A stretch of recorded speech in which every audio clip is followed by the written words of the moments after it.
성경에서 그리스도의 일생에 대한 패러다임을 그리스도의 비하와 승기라는 용어로 정리를 해서 교리라기보다는 성경에 있는 내용을 정리한 용어를 이렇게 만들어 놓았습니다. 그래서 이 내용이 각종 교리서에 포함이 되면서 이게 이제 개념화된 거죠. 하이델베르크 요리문답 장로교의 그 신앙 고백을 기초를 담았던 하이델베르크 요리문답이나 또 이제 구체적으로 웨스트민스터 대의문답, 그다음에 깔뱅의 기독교 강론 같은 것에 예외 없이 굉장히 중요한 신학적인 주제로 다루어지는 내용입니다. 우리가 사실은 다 알고 있는 내용들인데 그 용어만 낯설어서 잘 안 쓴 거죠. 뭐 휴밀리에이션이란 이 비하, 그러니까 모욕을 당하시고 낮아지심 이런 하나가 주제가 있는 거죠. 그 우리가 알고 있는 십자가의 고난, 사람에게 피조물인 사람에게 재판받으시고 그리고 십자가에 달려서 그 영혼을 넘겨주시는 이런 그 낮아지심, 하나님의 이제 온 우주의 왕이신 하나님이신 분이 그렇게 낮아지는 그 과정을 비하라고 하고, 에그졸테이션이라는 이제 승기라는 말인데 이게 높아진다는 말이에요. 그러니까 승기라는 말을 좀 설명드리면 이런 거죠. 어쨌든 그리스도께서 죽음에서 부활하셔서 일어나신 일, 그리고 승리하신 일, 그 다음에 하늘로 또 오르신 일, 이 모든 것이 다 높아지는 일이잖아요. 그러니까 이런 점에서 하나님의 우편에 앉으시는 영광에 올라가는 이 세 가지 것을 승기라고 말을 합니다. 이 승기라는 말이 굉장히 생경하는 말이어서 잘 이해하시기 어려울 텐데 이렇게 생각하시면 금방 쉽게 이해하실 수 있습니다. 그리고 우리도 옛날에 임금이나 존귀한 신분의 사람이 그 세상을 떠나게 되면 무엇을 했다 그래요? 승하하셨다 그러잖아요. 그 승하예요. 그 승자. 승하하셨다는 말을 보면 알잖아요. 그러니까 승기는 바로 그렇게 높으신 분이 그죠? 올라가셔서 존귀하게 되셨다. 이렇게 이해를 하면 좋을 거예요. 이 내용이 사도신경 중에서 두 번째 조항, 그러니까 그리스도, 맨 처음에는 창조주 하나님 아버지에 관한 내용이 고백이 되고, 두 번째는 그리스도와 관련된 내용이 고백되는데, 그 그리스도와 관련된 부분에 나와 있는 그런 내용이에요. 그죠? 그리스도에 관해서 우리가 신앙 고백할 때, 부활하시고 하늘에 오르사 하나님 우편에 앉아 계셨다. 그 내용이 오늘 본문의 상당 부분 차지하는 내용인 거죠. 그래서 오늘은 어쨌든 본문을 따라서 그리스도의 비하와 승기가 어떠한 내용인지, 그건 또 우리에게 어떤 의미를 지니는 개념인지 하는 것들을 좀 오늘 한번 배워서 정리해 보도록 하겠습니다.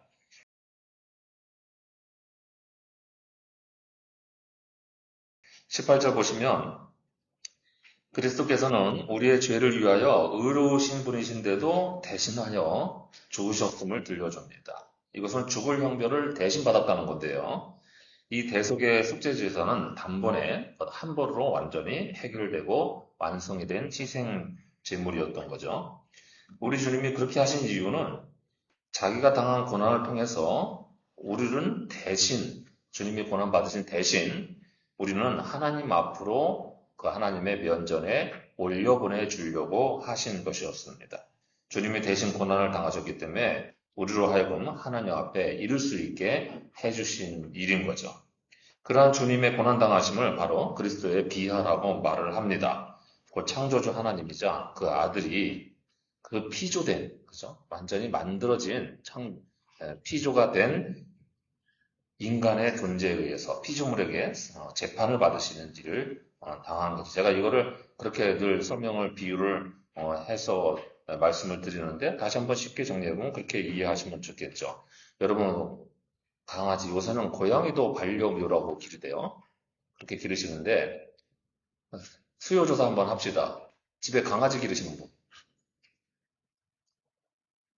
뭐 이렇게 많이 들었어요, 그 사이에? 아, 제가 당부하는데, 강아지를 자기 자식처럼 부르고 다니면 안 됩니다. 강아지한테 엄마, 아빠 이러면 안 돼요. 그러면 촌수가 이상하겠잖아요. 그러니까 강아지는 강아지답게 분명하게 하등 동물이다. 이렇게 잘 기르시면 돼요. 그런데, 자, 여러분이 기르는 강아지가 어느 날 모여서 우리 저 경자 권사님 강아지랑 여기 미란 권사님 집에 강아지 모여가지고 회의를 해서 야, 우리 사람들을 좀 재판해서 사형시키자. 주인이 마땅치 않다. 집사가, 그지? 집사들이 영 시원찮다. 그 사형시키자고 재판을 해가지고 걔들이 우르르 몰려와서 우리를 잡아다가 몰고 가서 사형장에다가 십자가 매단다고 칩시다. 여러분, 그거 가만 냅둬요? 예쁘니까 그래도 대신 죽을 수 있어요? 네, 그러시겠냐고요. 네, 그럴까요? 우리가 그렇게 생각을 해보면 여러분 그리스도께서 당하신 고난이 어떤 성질의 것인지 금방 알 수 있는 거죠. 하물며 여러분 우리가 착각하기 쉬운 게 나와 개 사이의 차이는 말도 못하는 저거, 예? 저런 정도의 차이는 엄청난 갭이 있을 거라고 생각하시고 나는 하나님의 형상을 닮아서 만들어진 존재니까 나랑 하나님은 비슷할 거라고 생각하면 여러분 착각이죠. 기본적으로 존재의 간극이 존재하는데 피조물과 창조주의 차이가 존재하기 때문에 우리와 개 사이의 존재론적인 간극보다요, 우리가 하나님과 사이에 맺어진 관계가 훨씬 더 깊고 불가능한 실존이라는 걸 알아야죠. 그런데도 주님이 그런 일을 당하신 거예요. 우리가 개한테 재판받아서 사형당하는 일은 생각도 할 수 없는 일이잖아요. 그런데 주님께서 자기가 만드신 피조물에게 재판받아서 사형을 당하시는 일을 기꺼이 당하셨다는 거예요. 여러분 이게 비하예요. 완전한 비하죠. 최대한의 인간이 줄 수 있는 존재에 대한 최대한의 모욕을 끼친 게 그리스도의 비하입니다. 그런데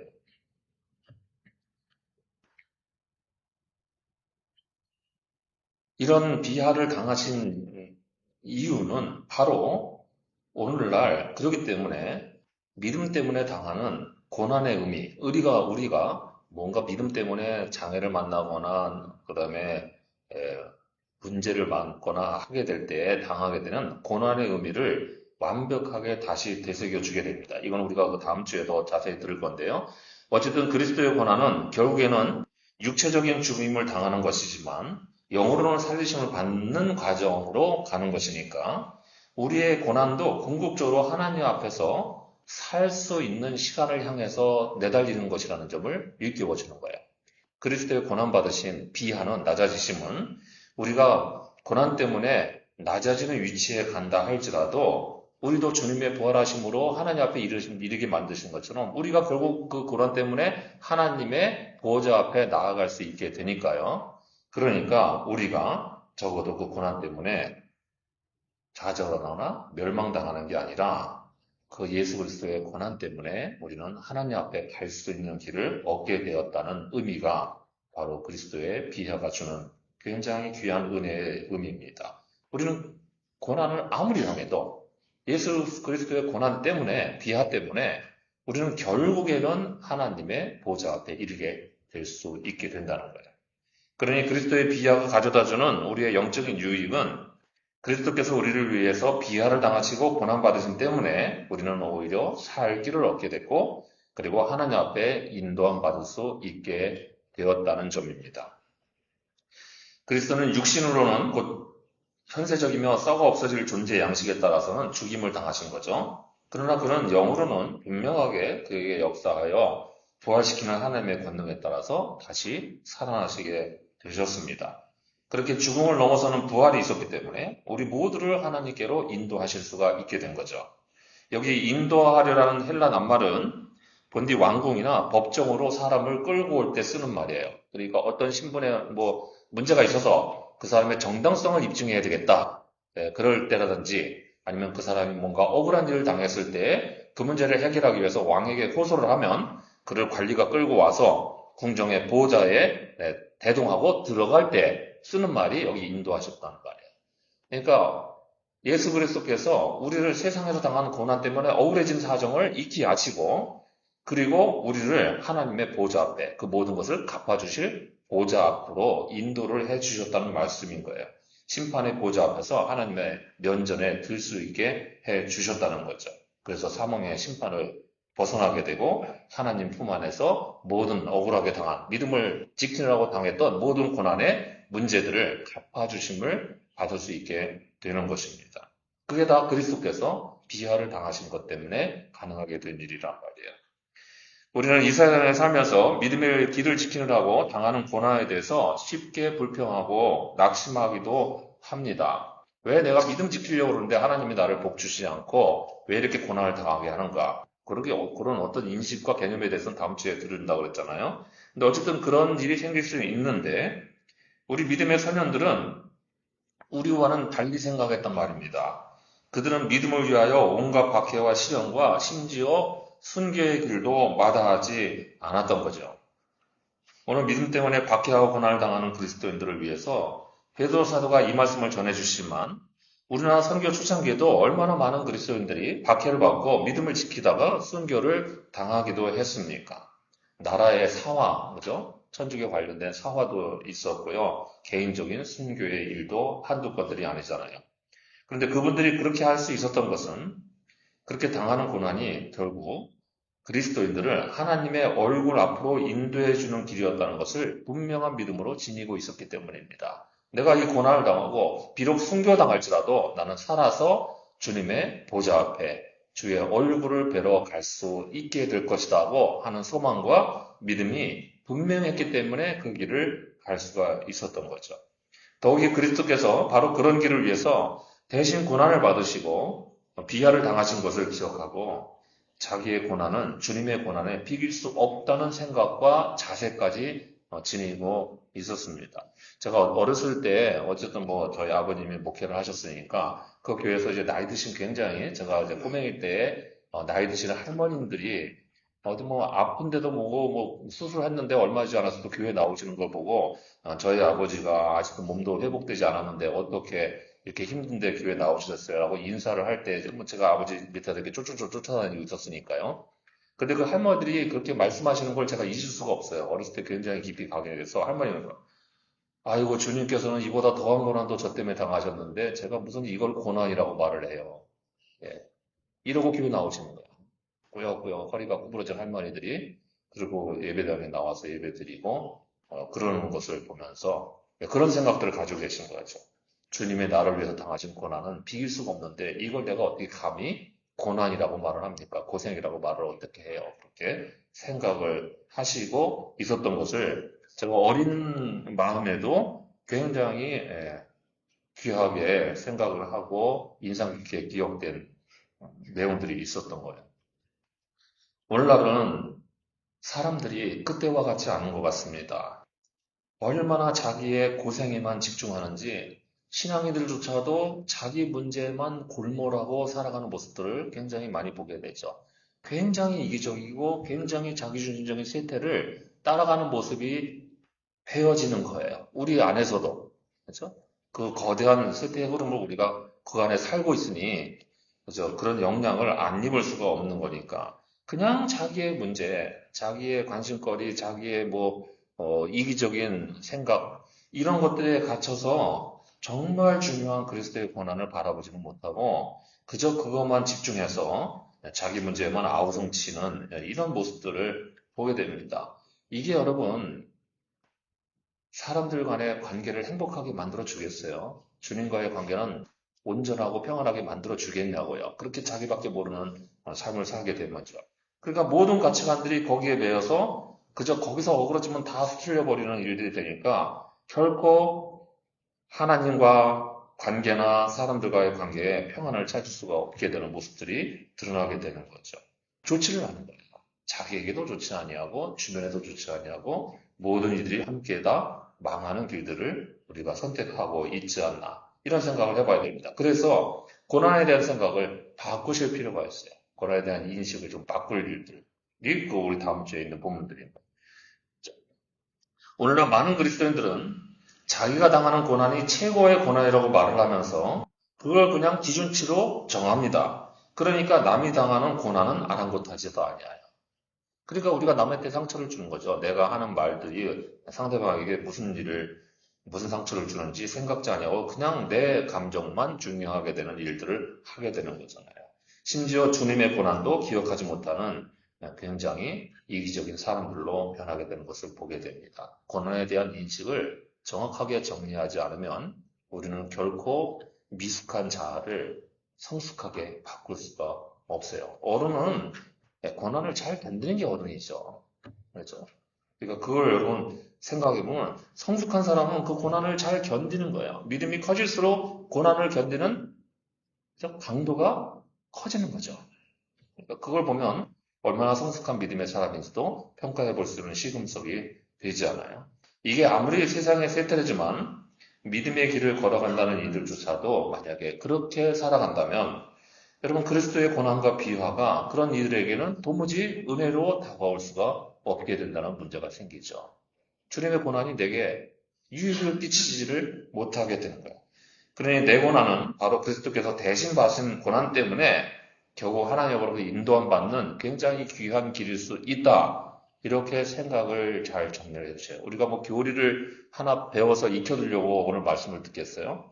그 비하라는, 그리스도의 비하라는 그 교리가 우리에게 주는 영적인 유익이 뭔지, 은혜가 뭔지를 정리하려고 하는 거죠. 그러니 그리스도께서 나를 대신해서 고난과 비하를 받으셨기 때문에 내가 그 고난을 넘어서서 하나님 앞에 이를 수 있게 되었다. 그 은총이 내게 임하는 것이다. 라는 사실을 잊지 말고 어떤 고난 속에서도 주님의 고난을 한 번쯤 더 생각하셔서 이 영감선언 자리에 나아가는 시간들을 기대하는 믿음으로 지낼 수 있기를 바랍니다. 이제 그리스도의 비하가 우리를 하나님께로 인도하기 위한 대속의 길이었다면 그러면 그리스도의 승기, 높아지심은 어떤 의미가 있는지도 보죠.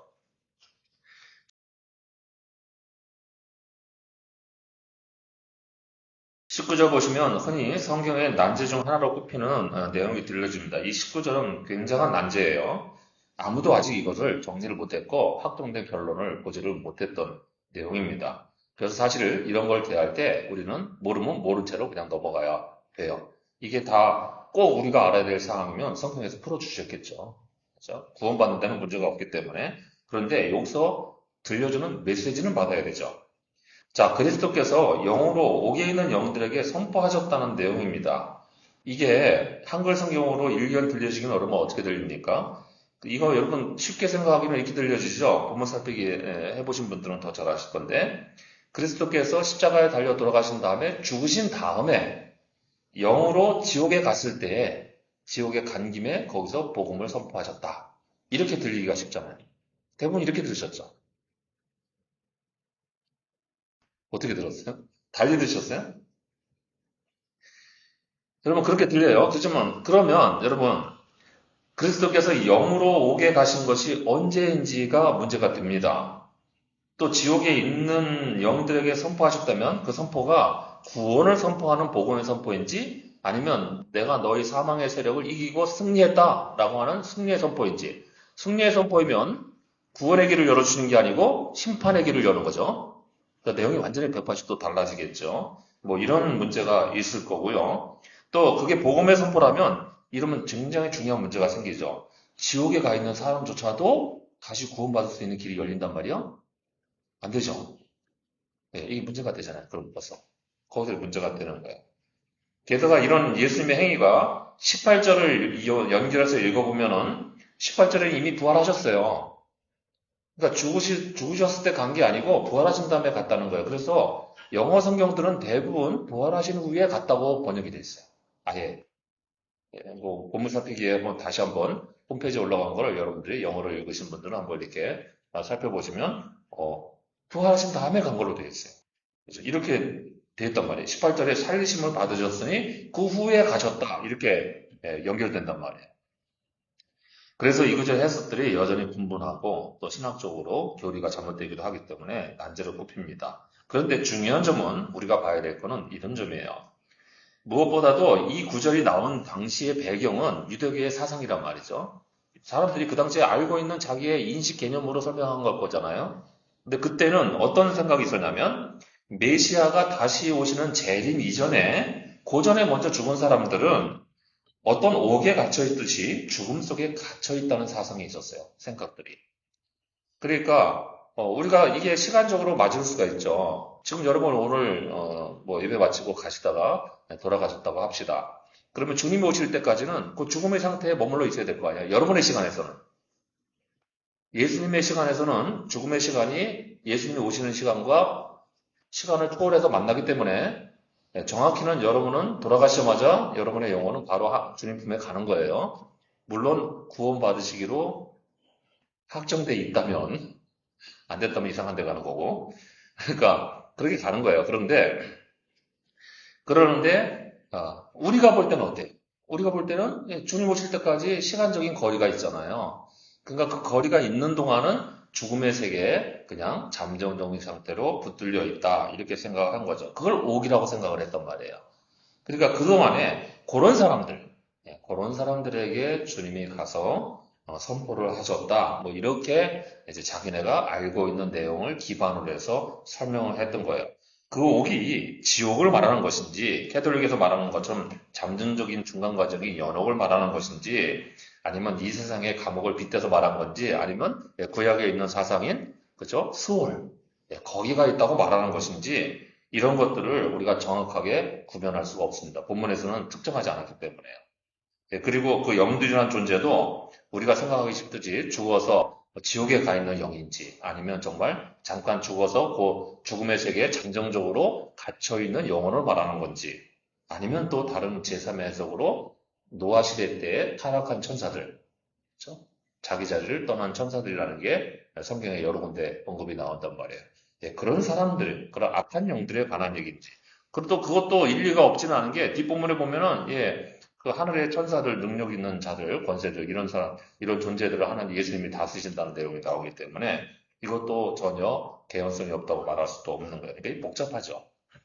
우리가 들어야 될 거는 그런 것을 냅두고 중요한 거는 그래서 참고로 19절에 옥에 있는 영들을 공동번역에서는 그냥 단순하게 갇혀있는 영혼이라고 그랬어요. 어디 있는지 모르지만은 아직 부활하지 않은 상태로 갇혀있는 영혼들 이렇게 생각을 한 거죠. 그래서 우리가 그것을 정확하게 구분할 수는 없지만은 또 모든 경우에 다 반박의 여지가 생깁니다. 그런데 문제는 본문에서 그런 도리적인 측면이나 해석학적인 관점에는 전혀 관심을 보이지 않는다는 거예요. 그러니까 이런 말씀을 남겨놓은 거죠.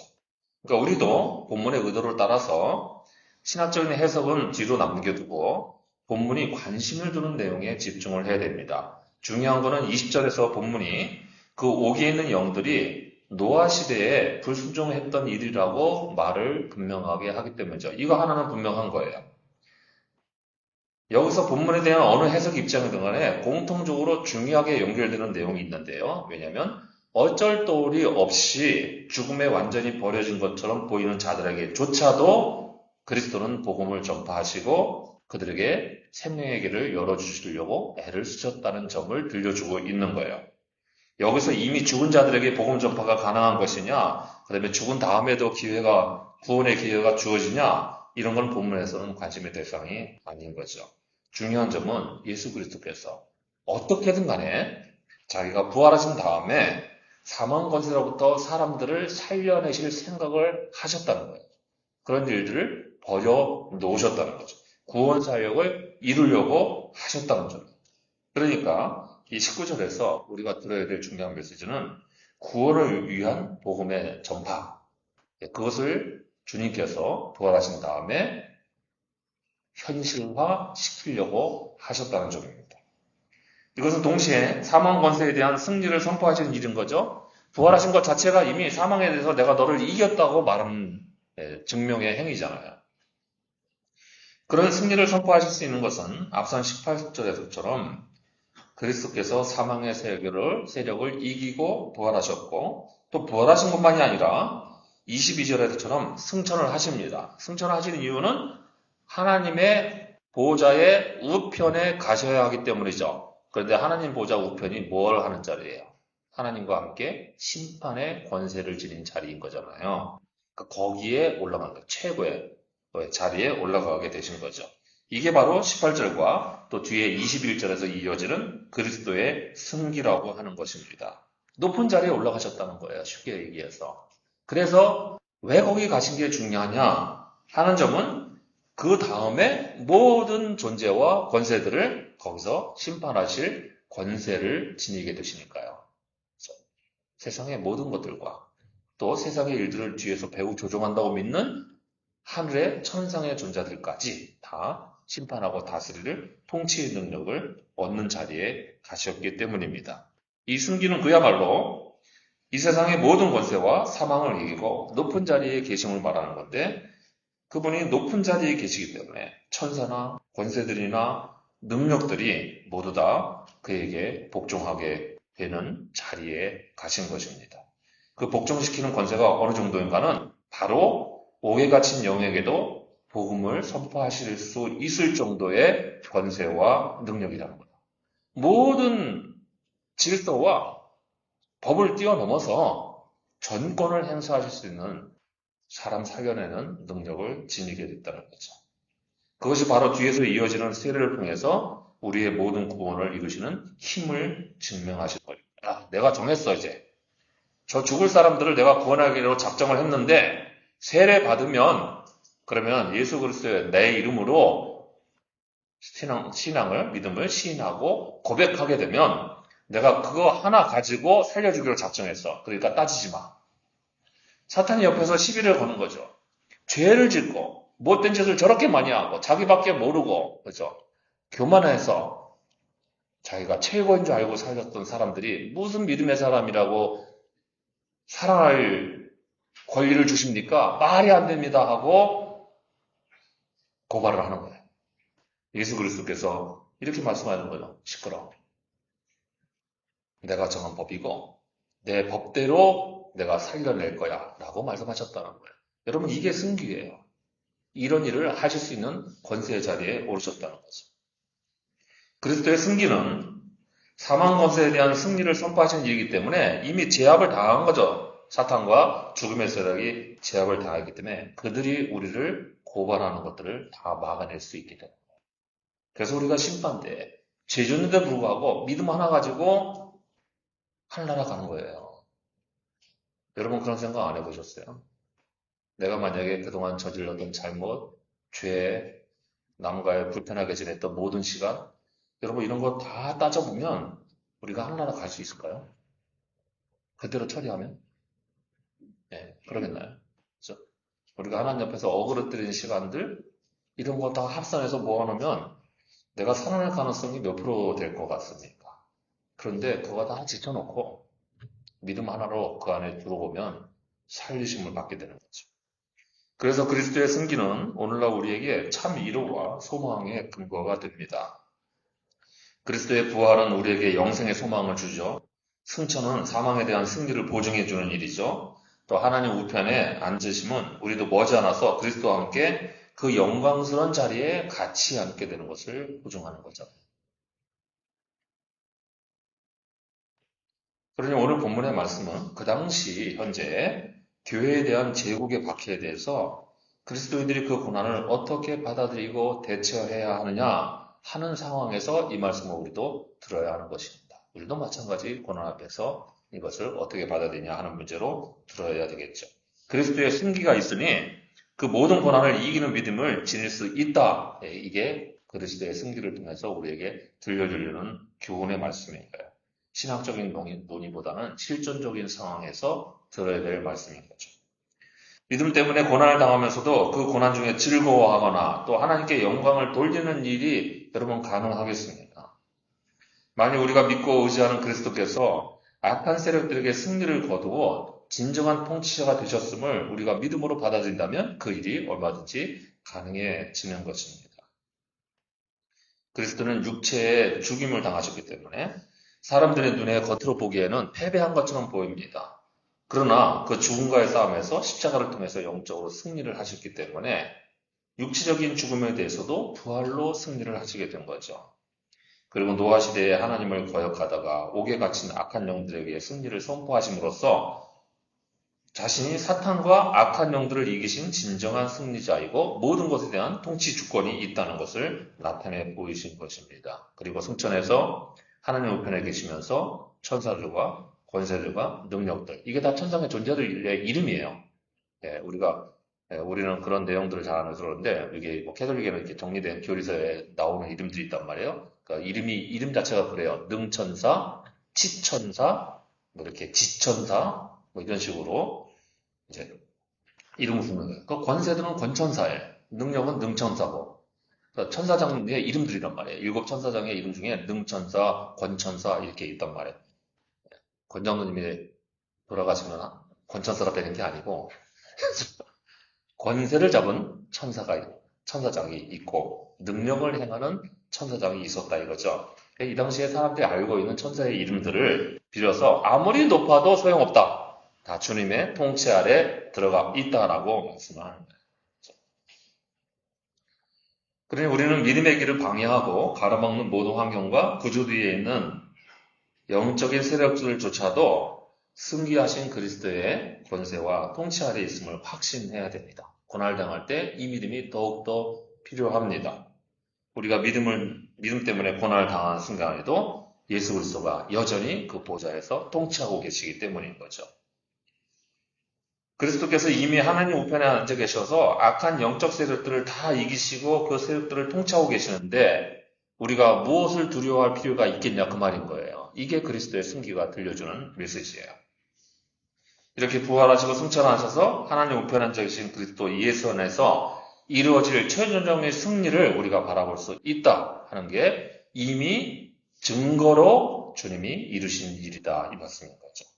그러니 이 세상의 어떠한 고난 앞에서도 우리는 그리스도의 높여지심을 통해서 우리도 결국 고난을 다 이기고 그 높아진 자리에 오를 수 있다 하는 믿음들을 분명하게 간직할 수 있기를 바랍니다. 그런 확신으로서 이 세상의 모든 고난의 문제를 이기고 넘어서는 승리자가 되시기를 바랍니다.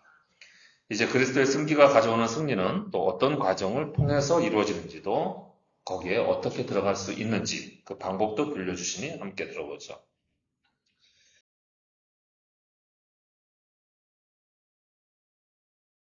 21절은 앞선 20절에서 노아 홍수 때 8명이 그 홍수에서 구원받은 일이 바로 물로부터 세례를 받은 것이라는 점을 들려줍니다.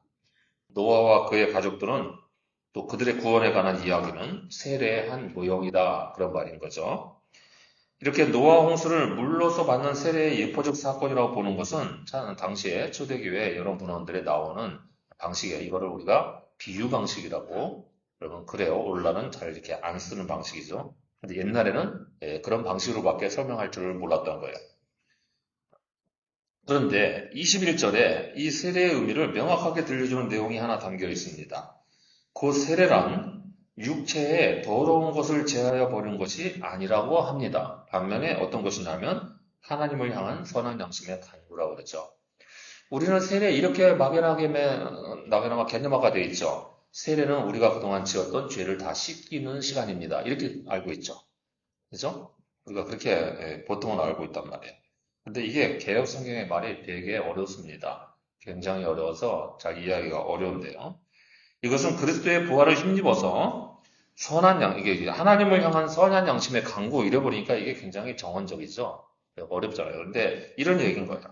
그리스도의 부활을 힘입어서 부활의 능력으로 인해서 선한 양심으로 우리가 하나님을 따라서 하나님을 구하는 삶을 살 수 있게 되었다는 거예요. 그전에는 이 능력이 없었다는 거죠. 우리는 그냥 자기밖에 모르고 살던 사람들이었어요.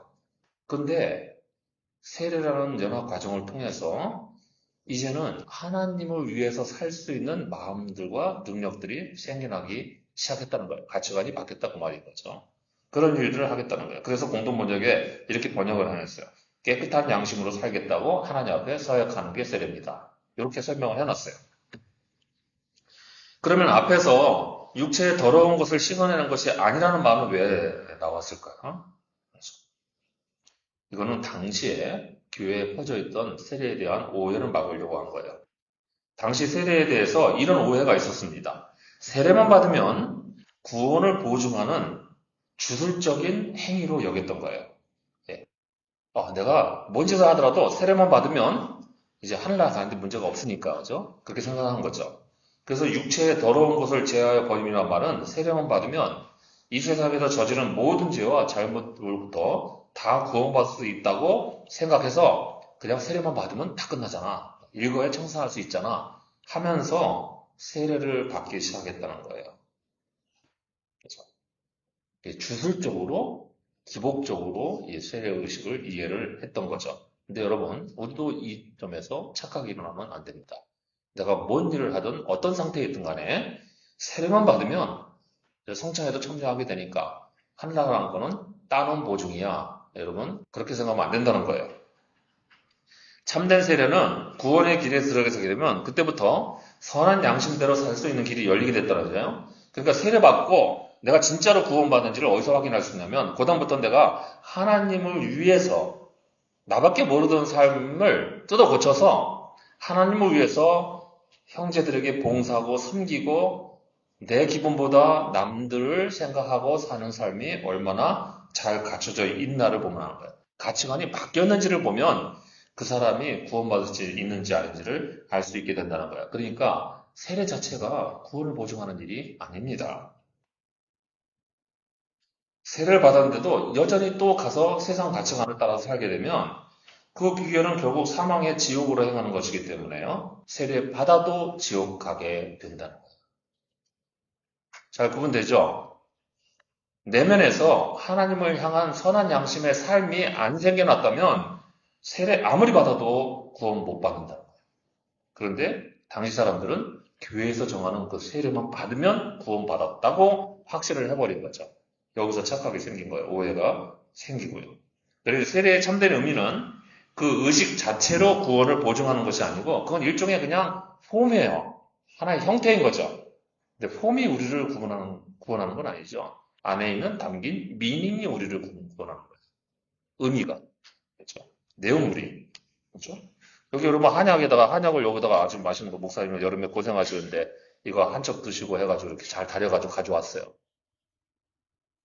제가 컵을 들기만 하면 구원 받습니까? 아니죠. 이 안에 있는 걸 먹어야 구원받는 거죠. 구원받는 게 아니라 여름을 잘 지내고 하여튼 그러는 거잖아요. 그래서 이 안에 내용물이 중요한 거예요. 그런데 우리가 이 폼을 무시하지 못하는 이유는 뭡니까? 예, 이거 없으면 뭐에 담아 먹어요? 예, 그 액체를 어떻게 마실 수 있냐고요. 도구로서 필요한 거죠. 그렇죠? 그런 두 개 다 있어야 된다는 의미는 그런 거예요. 그런데 중요한 건 예, 컵이 아니고 안에 있는 내용물인 거죠. 그게 여러분 세례예요. 세례의 참된 의미는 그 의식 자체로 구원을 보증하는 것이 아니라 구원받은 고백에 대한 후증표예요. 맞죠? 고백이 먼저고 그거를 공증하는 과정인 거예요. 그래서 하나님이 원하시는 선한 양심으로 살아가는 길에 들어섰다 하는 후표시입니다. 후표시. 먼저 이거. 그래서 앞서 20절에서 물로부터 구원을 얻었다는 게 아니고 물로 말미암아 구원을 얻었다는 표현이 중요하죠. 그 홍수의 물은 믿지 않는 자들에게는 심판의 물이었던 거죠. 구원을 얻게 되는 믿음의 사람들에게는 구원 없는 표시가 되는 세례의 의미가 되는 거예요. 그래서 물이 바로 세례의 표시다. 이렇게 해석을 해주는 거예요. 오늘 우리는 분명하게 세례에 대한 의미를 정리를 해둬야 됩니다. 우리가 이것만 잘 들어두시면 돼요. 우리가 세례를 받아서 구원을 받는 게 아니고요. 구원의 표시로 세례를 받게 되는 것입니다. 이거 잘 기억이 안 나거들랑 우리 박세례의 양을 기억하라고. 네. 우리 교회에 세례라는 이름을 가진 청년이 하나 있으니 네. 구원의 표시로 세례를 받는 거죠. 그 마음에 주님을 구주로 영접하는 신앙 고백이 있는 자들에게만 그래서 세례를 주는 거죠. 따라서 세례는 그 예식만으로 구원받게 해주는 보증이 될 수가 없습니다. 더군다나 당시에 어떤 사람들이 있었던 기록이 있냐면 뭔가 저주에 쓰였다고 생각을 하는 거예요. 또는 귀신 들렸거나 이렇게 생각하는 사람이 있었어요. 그럼 내가 가서 세례 받으면 귀신이 나갈까? 그래서 세례 받으러 왔어요. 교회도 한 번도 안 나오는 사람이. 이런 일들이 일어나곤 했던 거죠. 얼마나 이거를 주술적으로 이해했는지를 알 수 있는 거죠. 또 가령 천주교에서는 세례 성사 시에 사제가 인호라는 것을 새겨줍니다. 인호라고 들어보셨어요?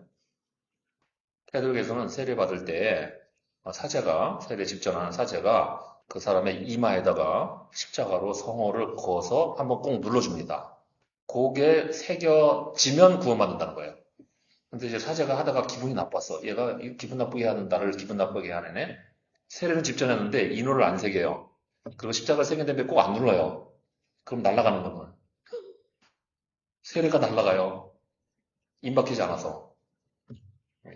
이렇게 생각하는 것 자체가 여러분. 그리고 그 인호를 새겨주면 한번 사제에 의해서 새겨진 인호는 평생 없어지지 않냐고 단회적으로 유효하다. 그리고 어떻습니까?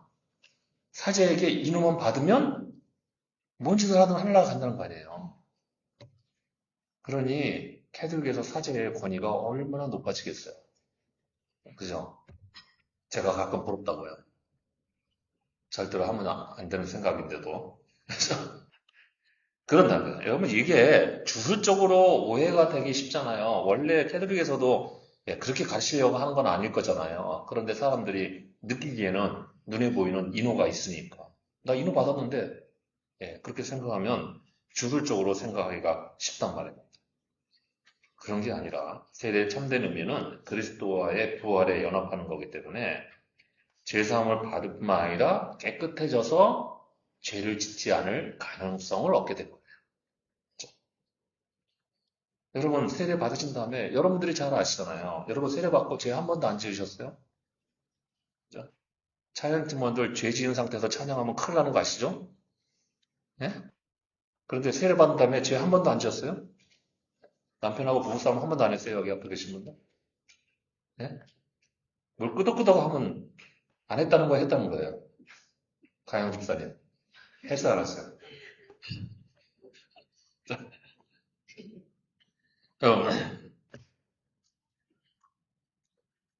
세례 받았는데 여전히 죄를 짓습니다. 그런데 정말 감사하고 다행인 게 그를 회개할 수 있는 마음도 가지게 되고 그 다음에 주님 앞에 다시 나아가려고 돌이키는 마음도 가지게 된 거죠. 그게 여러분 세례의 능력이 된 거예요.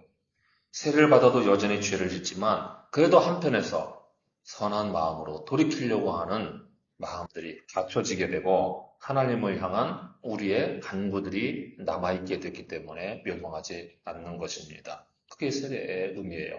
그 세례가 그리스도의 승기와 비화를 통한 모든 유익들을 우리에게 결부시키는 시간이 되는 거예요.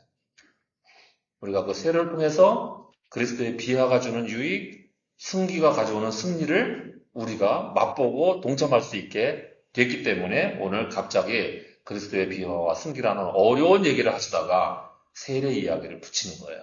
뒤에다가. 세례가 그 두 가지에 연합하는 사건이기 때문인 거죠.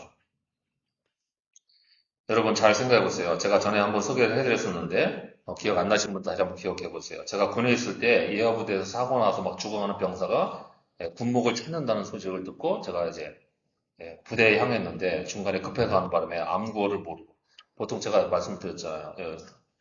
목사 차량이 뻔히 인식하게 돼 있고 차량 번호가 다 인지가 되어 있기 때문에 이하 부대에 내려가게 되면 내하 부대에서 암구호 이런 거 안 물어본다. 목사한테 뭐 학령 비령구 이런 거 물어보냐고요. 안 물어보죠. 근데 그날 해필이면 거기에 유병 초소에 초인병이 와 있었던 거야. 그리고 유병 초소장은 가서 낮잠 밤잠자느라고 처박혀 있었어요. 그러니까 병사가 뭘 알아요. 초소장이 있었으면 목사님 차니까 빨리 넣어 들어가고 다 이미 연락이 돼 있단 말이에요. 사고가 났으니까 목사님 차 오실 거야. 그리고 연락이 돼 있는데 그게 안 돼 있어서 거기서 한 5분 실갱이 하는 바람에 제가 5분 늦게 갔어요. 그 5분 사이에 그 병사가 숨을 거둔 거죠. 제가 이것 때문에 굉장히 많이 괴로워했다고 말씀을 드렸잖아요. 그죠? 그 병사가 마지막에 죽기 전에 마지막 소원을 얘기하라 그러니까 그 마지막 한 가지 소원이 목사님 찾는 거였는데요. 그걸 제가 그 시간에 못 맞춘 거예요. 하여튼 여러 가지로. 저도 미스를 한 거죠. 저 군중한테 빨리 연락을 해서 근데 밤에 뭐 그럴 연락이 사람 죽어간다는데 연락을 해서 혹시나 모르니까 예하부대에 초소를 열어놔라, 정문을 열어놔라 이렇게 예, 무전을 치게 했어야 되는데 그것도 못하고 막 급하게 가느라고 이제 그랬던 거죠. 그래서 어쨌든 그 병사는 제게 임종세례를 못 받고 5분 전에 숨을 거두고 말았습니다. 그러면 그 병사는 제게 세례를 못 받았는데 하늘나라 갔을까요? 못 갔을까요? 임종세례 받겠다고 저를 찾았단 말이에요. 자기 마음속에 그동안에 마음 아픈 게 있었으니까 그랬겠죠. 죽어가면서도 하늘나라 가야겠다 생각이 있어서 그랬는데 저한테 세례를 못 받았어요. 하늘나라 갔을까요? 못 갔을까요? 뭐 투표해 봐야 됩니까? 제가 이제 뭐 트라우마를 넘어섰기 때문에 이렇게 말할 수 있으니까. 갔다고 생각하시는 분. 못 갔다고 생각하시는 분. 어, 계시네요. Who knows? 누가 알겠습니까? 하나님밖에 모르죠. 그렇다고 목사님에게 눈을 흘기면 돼요?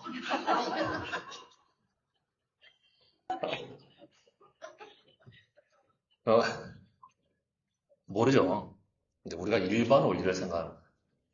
여러분, 목사를 찾는 마음이 있으면 그는 하늘나라 가야겠다는 간구가 있었던 거고, 세례를 못 받았어도 갔다고 보는 게 맞다고 설명을 해야 됩니다. 원칙상. 그렇죠? 근데 제가 확정은 못 져요. 얘는 개인차가 있을 수가 있으니까. 무슨 마음으로 목사를 찾았는지, 물론 세례 받겠다고 찾는 건 맞는데, 아까 말한 것처럼 주술적으로 찾은 거면 소용이 없으니까요. 근데 어쨌든 사람이 죽어가는데 그래도 목사님께 세례받고 가겠습니다 했으면 하나님이 그 마음은 안 받아주셨겠나 그러니까 이렇게 생각을 할 수 있잖아요. 그러니까 이게 바로 세례의 의미의 교회법에서도 분명하게 정하고 있단 말이죠. 급할 때는 정말 급할 때는 어떤 절차도 거치지 않냐고 바로 임종 세례를 줄 수 있다. 그래서 여러분 보통 당회가 문답하고 그죠? 네, 문답한 다음에 고백서 받고 그게 세례 주는 게 정상 절차잖아요. 근데 그냥 죽을 때는 손가락 까딱하는 걸로 표시를 받고 예수 그리스도를 주로 시인하면 손가락 움직이세요. 그래서 움직이면 세례 줘요. 네, 그럴 수가 있는 거죠. 저도 그 당시는 굉장히 그 문제로 괴로웠었지만 어쨌든 세례의 집행 순서가 중요한 게 아니라 그죠? 그가 죽기 전에 정말 목사에게 세례를 받고 숨을 거뒀으면 좋겠다는 마음이 하나님 앞에 진실된 거였으면 하나님이 그 영혼을 받으셨음에 틀림이 없다는 사실에서 사실은 간신히 트라우마를 벗어날 수가 있었던 거예요. 그러니 세례는 그 자체가 중요한 게 아니라 그렇게 주님의 보혈의 공로로 씻김을 받고 이제부터는 선한 형식으로 하나님을 찾는 삶을 시작하겠습니다 하는 고백이 중요한 거예요. 그리고 그 고백이 성립이 되면 그때부터는 그리스도의 비화와 승기에 동참할 수 있게 됩니다. 예수 그리스도께서 이 땅에 오셔서 십자가의 죽음과 고난을 당하시는 비화가 없었다면 우리는 죄를 해결할 수가 없었을 거예요. 그리고 하나님 앞에 인도받지 못했겠죠.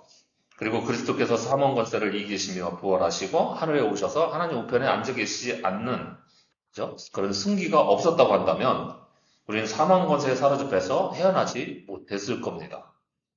그리고 오늘날 우리가 고난을 당하더라도 하늘의 소망을 가지고 부활의 시간을 기대해 볼 수도 없겠죠. 그리고 고난을 이길 만한 힘도 없었을 거예요. 그런데 그분의 통치, 하나님의 보좌 우편에 앉아 계신 예수 그리스도의 통치와 인도하심이 있기 때문에 우리가 이 모든 것들을 능히 이겨낼 수 있게 됩니다. 이 모든 것이 결국 우리를 사랑하시는 하나님의 섭리이고 구원의 역사이고 그것을 그리스도께서 이루어 주신 것입니다. 그러니 우리 주님이 이러한 비화와 승기를 통해서 우리에게 모든 구원의 역사를 베푸신 것임을 기억하시고 주님을 따라서 이 땅의 모든 고난에서도 승리에 확신 있는 믿음으로 이길 수 있는 여러분 되시기를 바랍니다. 기도하겠습니다.